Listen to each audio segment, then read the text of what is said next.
नमस्कार दोस्तों। तो आज हम पढ़ेंगे सिविल प्रक्रिया संहिता की धारा 50 विधिक प्रतिनिधि लीगल रिप्रेजेंटेटिव। तो धारा 50 हमको पढ़ने को मिलती है अंतर्ती और विधिक प्रतिनिधि वाले टॉपिक में, जिसमें अंतर्ती वाला टॉपिक हम पहले कवर कर चुके हैं। आज हम पढ़ेंगे सिविल प्रक्रिया संहिता की धारा 50 विधिक प्रतिनिधि। तो आज के लेक्चर में हम समझेंगे विधिक प्रतिनिधि कौन होता है। तो सबसे पहले हमें सिविल प्रक्रिया संहिता में विधिक प्रतिनिधि की परिभाषा पढ़ने को मिलती है धारा 211 में, जिसमें विधिक प्रतिनिधि को परिभाषित किया गया है, जिसे हमने धारा 2 के पार्ट 3 वाले लेक्चर में पहले कवर किया है, जिसे आप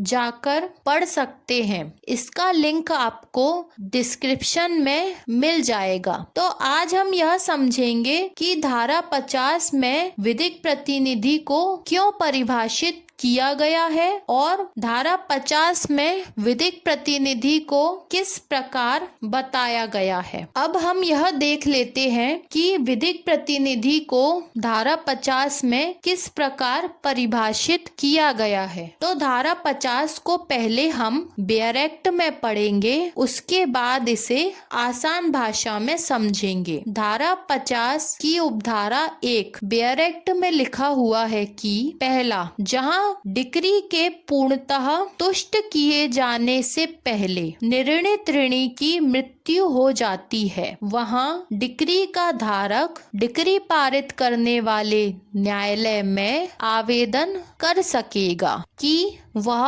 उसका निष्पादन मृतक के विधिक प्रतिनिधि के विरुद्ध करे। अब हम धारा 50 की उपधारा 1 को आसान भाषा में समझते हैं। धारा 50 की उपधारा 1 में लिखा हुआ है कि जहां डिक्री के पूर्णतः तुष्ट किए जाने से पहले, मतलब जहां पर डिक्री को पूरी तरह से पालन किए जाने से पहले और डिक्रीदार को पूरी तरह से संतुष्ट किए जाने से पहले क्या होता है, निर्णीत ऋणी की मृत्यु हो जाती है। मतलब जिस व्यक्ति के विरुद्ध डिक्री का पालन किया जाना है, डिक्री का पालन होने से पहले ही उस व्यक्ति यानी निर्णीत ऋणी की मृत्यु हो जाती है। तो उस स्थिति में क्या होगा, तो वहां पर डिक्री का धारक मतलब डिक्री को धारण करने वाला व्यक्ति, वह व्यक्ति जिसके पक्ष में वह डिक्री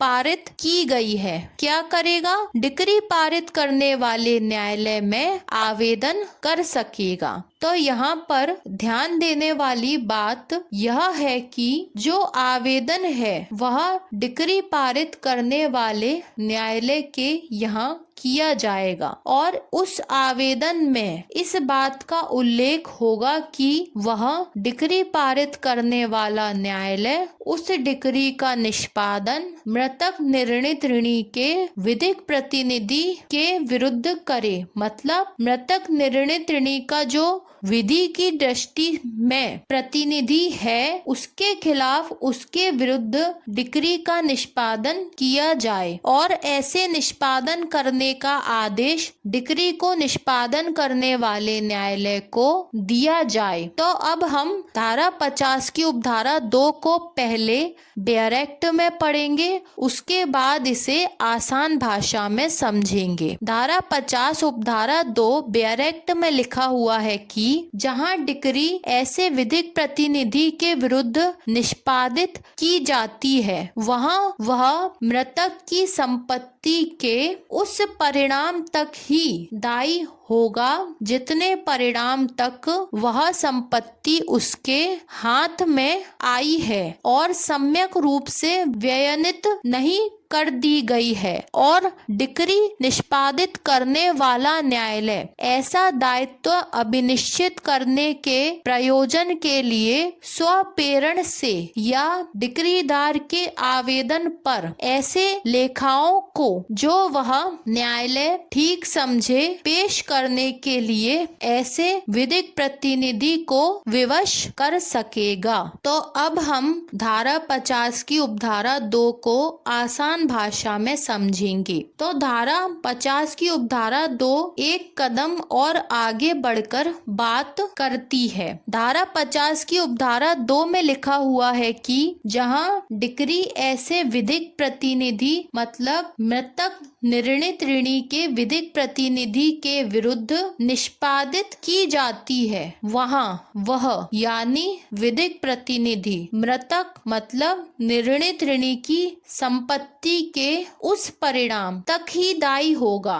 किस परिणाम तक दायी होगा? जितने परिणाम तक वह संपत्ति उसके हाथ में आई है, मतलब जितने परिणाम तक उस मृतक निर्णित ऋणी ने अपनी संपत्ति उसको सौंपी है, जितनी संपत्ति उसके हाथ आई है, केवल उतनी ही संपत्ति के लिए मृतक निर्णित ऋणी का विधिक प्रतिनिधि दायी होगा। उसके ऊपर डिक्री का निष्पादन किया जाएगा। लेकिन एक शर्त यह भी है कि सम्यक रूप से यानी पूरी तरह से व्यनित यानी ट्रांसफर नहीं कर दी गई है। मतलब विधिक प्रतिनिधि के हाथ में आई संपत्ति पर डिक्री का निष्पादन तभी किया जा सकेगा जब वह संपत्ति पूरी तरह से ट्रांसफर नहीं हुई हो। अगर वह संपत्ति ट्रांसफर हो जाएगी तो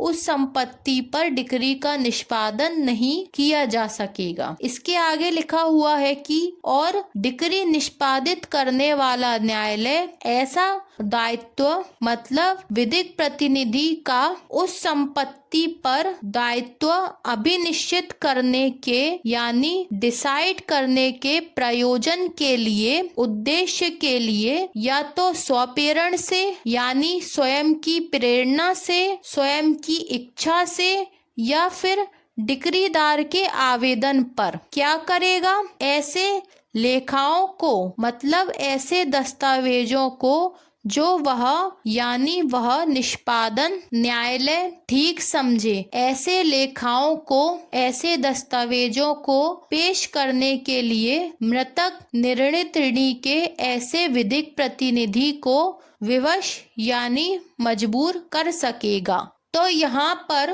क्वेश्चन यह उठता है कि निष्पादन न्यायालय दस्तावेजों को पेश करने के लिए क्यों कह रहा है? तो इसका जवाब यह है कि अगर मामले की डिक्री का निष्पादन करते समय निर्णित ऋणी की मृत्यु हो जाती है और उसके विधिक प्रतिनिधि के विरुद्ध डिक्री का निष्पादन किया जाना है, तो विधिक प्रतिनिधि से उसका दायित्व साबित करने के लिए जो दस्तावेज मांगे जाएंगे वह निष्पादन न्यायालय द्वारा ही मांगे जाएंगे, क्योंकि कार्यवाही निष्पादन न्यायालय में चल रही है। इसी कारण से दस्तावेज भी निष्पादन न्यायालय द्वारा ही मांगे जाएंगे। अब हम धारा 50 को थोड़ा डिटेल में समझते हैं। धारा 50 हमारे सामने एक प्रश्न खड़ा करती है और वह प्रश्न है कि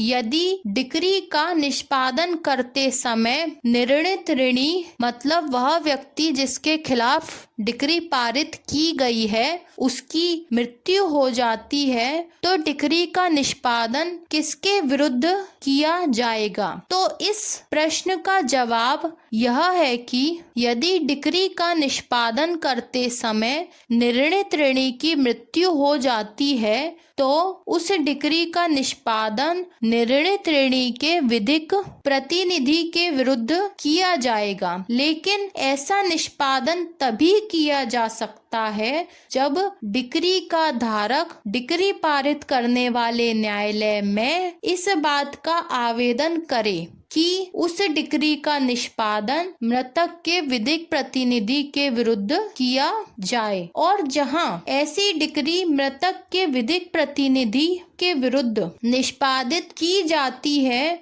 वहां पर विधिक प्रतिनिधि उस संपत्ति के लिए उतना ही दायी होगा, मतलब उसके ऊपर उतना ही दायित्व होगा जितनी संपत्ति उसके हाथ में आई है। मतलब जितनी संपत्ति निर्णित ऋणी ने उस विधिक प्रतिनिधि को सौंपी है और पूरी तरह से ऐसी संपत्ति का ट्रांसफर नहीं किया गया है, तो उतनी ही संपत्ति के लिए वह विधिक प्रतिनिधि दायी होगा। और डिक्री को निष्पादित करने वाला न्यायालय विधिक प्रतिनिधि के ऐसे दायित्व को निर्धारित करने के लिए जो दायित्व उसका उस संपत्ति पर बनता है उसके लिए या तो स्वयं या फिर डिक्रीदार के आवेदन पर उस विधिक प्रतिनिधि से कुछ दस्तावेज पेश करने के लिए उस विधिक प्रतिनिधि को मजबूर कर सकेगा, जो दस्तावेज उस मृतक की